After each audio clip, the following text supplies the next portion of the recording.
When the Blob first appeared in 1958, the creature was presented in very simple ways. It was just some silicone that had been dyed red. For some shots, it was a balloon that had red silicone smeared on it. But when the Blob was remade in 1988, the creature got a substantial upgrade. The special effects artists working on the remake were able to make the Blob even more dangerous and frightening. And that helped the film become one of the most popular remakes ever made. So let's look back on the making of the Blob '88 and find out what the happened to this horror movie.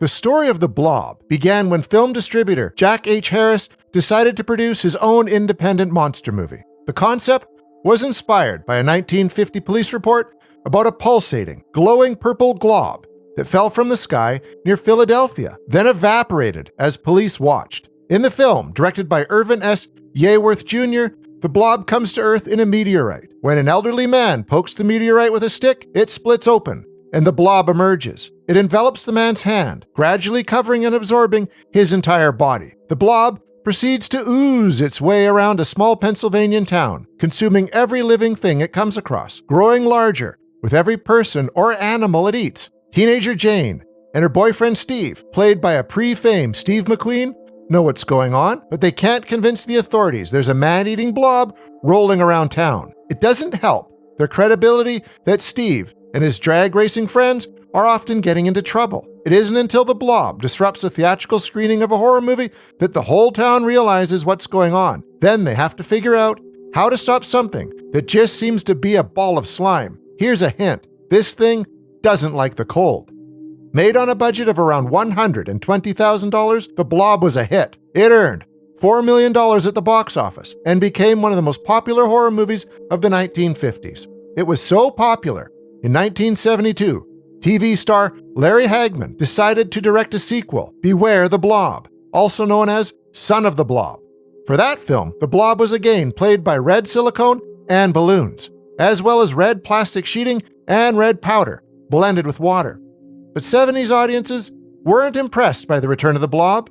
The sequel was a financial failure. Following that letdown, Harris wasn't interested in producing any more Blob movies. But then in the 1980s, Chuck Russell got in contact with Harris, hoping to secure the remake rights. Russell had experience as a production manager, an assistant director, a producer, and a writer. He wanted to direct, but the studios didn't show much interest in his original ideas. So he thought a remake of a well-known property would be the perfect way to get his directing career going.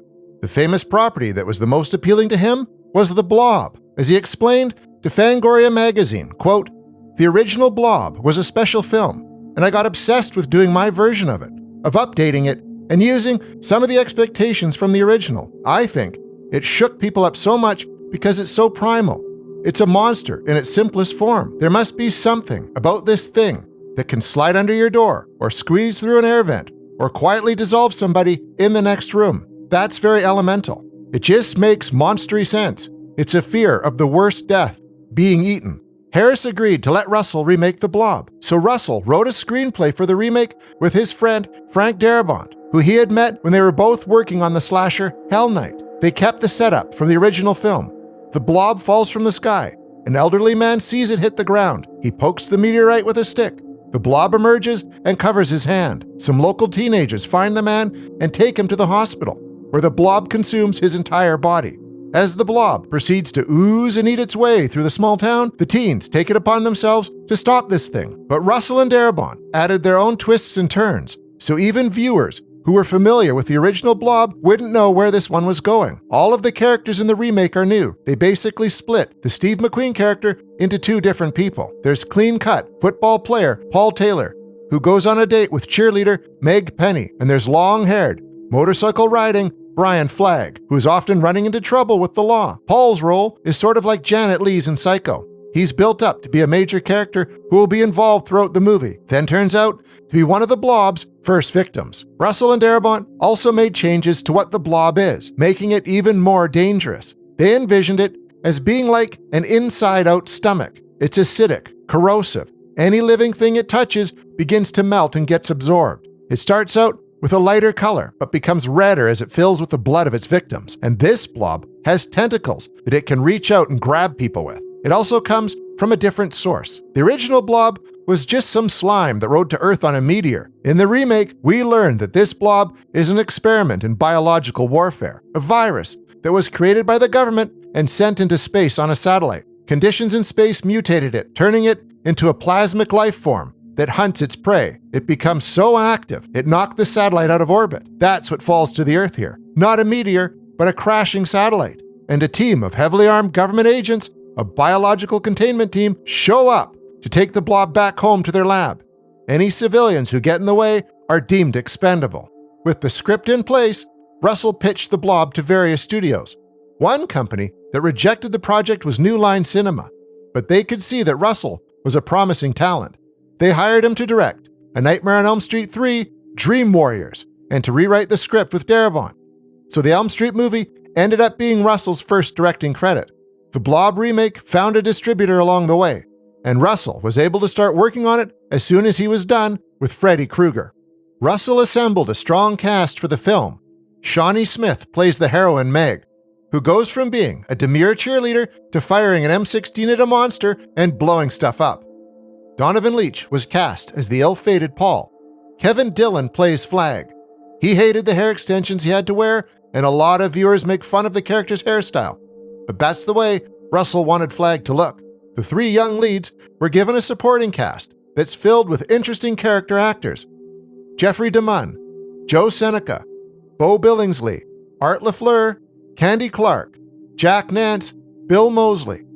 Comedic improv teacher Del Close had already appeared in the 70s sequel Beware the Blob, but that didn't stop him from being cast in the remake. Of course, the real star of the movie is the Blob itself, and this time the creature was brought to the screen by a large special effects crew led by Tony Gardner. CGI was an option for the Blob effects, but it was decided that it wouldn't look good enough. The movie would need to feature old-school, in-camera practical effects, and the crew used every trick imaginable to make this Blob look impressive. A lot of tests were done with different slimes and methacol, a food-thickening agent that's often used in fast food milkshakes. There was so much methacol on the set of the movie, it put Russell off drinking milkshakes for decades. Gravity tricks were put to use, where the camera would be tilted as slime slid across the surface, making it look like it was crawling on its own. For some shots, clear acrylic spheres were placed in slime to give it mass. Sometimes, the Blob was a sculpture coated in urethane with methacol dressing. Sometimes, it was launched from air mortars. There were foam tentacles and animatronic ones. There was miniature work and even some shots of stop motion that Russell wasn't satisfied with. For many shots, the Blob was played by silk quilts that had pockets filled with methacol in them. Since Paul is the first person we actually see the Blob consume, Russell knew his death had to look amazing, and the crew definitely pulled that off. There were some complicated elements in the creation of the death scene. Rotating rigs, plexiglass, bladders, but a lot of it was accomplished by pulling layers of nylon and silk over the crew member sitting underneath it all. Russell had been impressed by the remake of The Fly, and even hired that film's cinematographer, Mark Irwin, to shoot the Blob. Irwin described the challenge of working with the title creature during an interview with Fangoria.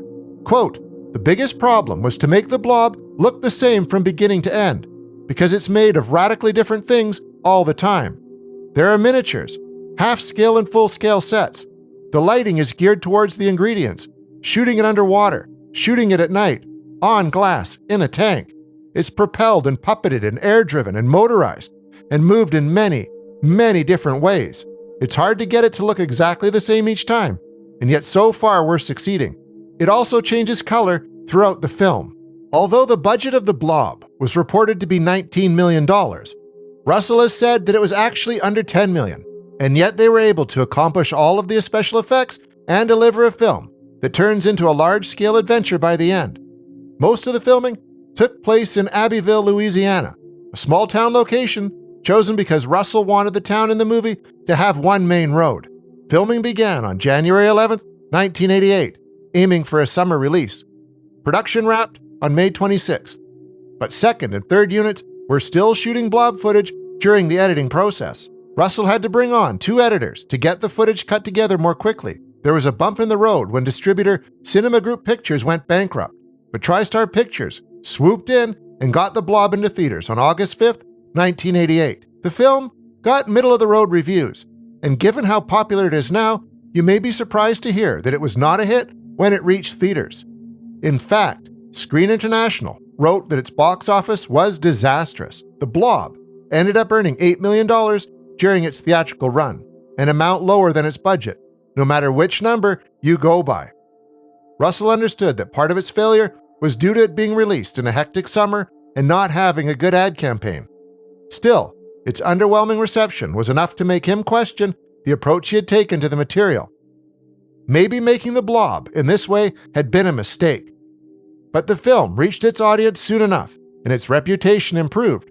Russell would go on to say that while The Blob could have done better at the box office, he still considers it to be a hit because it's so well known. Russell wanted to make a movie that would allow the concept of The Blob to reach its full potential. In that way, the film was a huge success, and decades later, genre fans are still enjoying its wild ideas and sickening, mind-blowing visuals. You can't have any greater success than that. Thank you for watching our show. If you like what you see, please subscribe to our JoBlo Horror Originals channel. Tell your friends who like this sort of content, and turn on the bell to receive notifications for all our latest videos. We're an independent company, and we appreciate all of your support.